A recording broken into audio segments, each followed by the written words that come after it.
दर्शक बंधु अनेक समय आपण मनरे ए प्रश्न निश्चय आसुथुबो कि आदिम मानव प्रजातिर विलुप्तर कारण कौन कौ कारण पाई आदिम मानव विलुप्त हो गले से विषय आज आसंतु जानिबा ई स्टोरी माध्यम रे।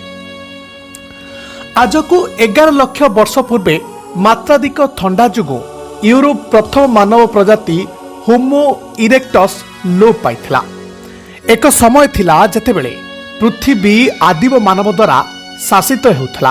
सेतेबेले कोनोसी प्रकार आजिर मनीष नथिले, सेतेबेले आदिम मानव द्वारा ही सबुकिछि शासन होउथला। प्रथमे प्रथमे मनीष माने सेमानंकर पेट भरिबा पई पशु मानंकु शिकार करी कंचा खाउथले। हुए तो ए कथाटी आपनकु विश्वास हेई न पारे। प्रथमे प्रथमे सेमाने विभिन्न पशु पक्षी मानंकु शिकार करी तार कंचा मांस खाउथले। धीरे धीरे सेमाने नियारे खाद्य रांधिबा आरंभ कले, किंतु सेतेबेले मध्य सेमाने शिकार उपरे निर्भरशील थिले। केवल एतिकी नुहे, सेमाने पशु मानंकर हाड़रू अस्त्र शस्त्र मध्य तैयारी करुथुले एवं सेई अस्त्र शस्त्र माध्यम रे पशु पक्षी मानंकु शिकार करी तार कंचा मांस को खाउथुले। तेबे वर्तमान से समय आउ नाही। आज को 11 लाख वर्ष पूर्वे मात्राधिक थंडा जोगु यूरोप प्रथम मानव प्रजाति होमो इरेक्टस लोप पाइथिले बोली एक प्रत्नतात्विक अनुसंधान जना पड़िछि। पूर्वरु जीवाश्म एवं प्रस्तर सरंजामरु मिलिथिबा प्रमाण स्वरूप 18 लाख रु 14 लाख वर्ष तले होमो इरेक्टस एशिया महादेश रु जाई यूरोप रे पहुंचीतिले।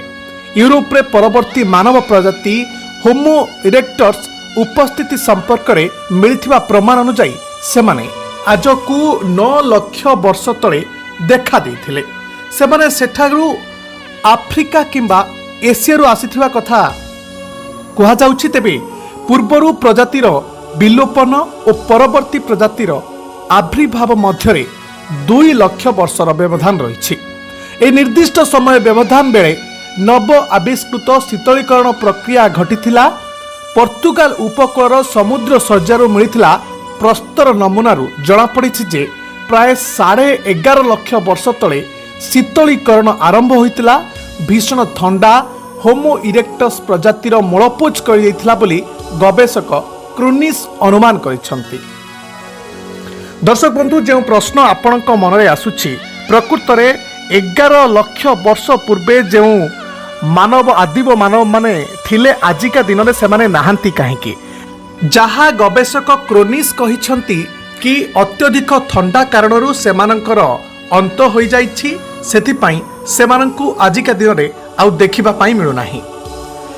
एभली किछि खबर पाई आज ही तारध्वज टीवी चैनल को सब्सक्राइब करंतु।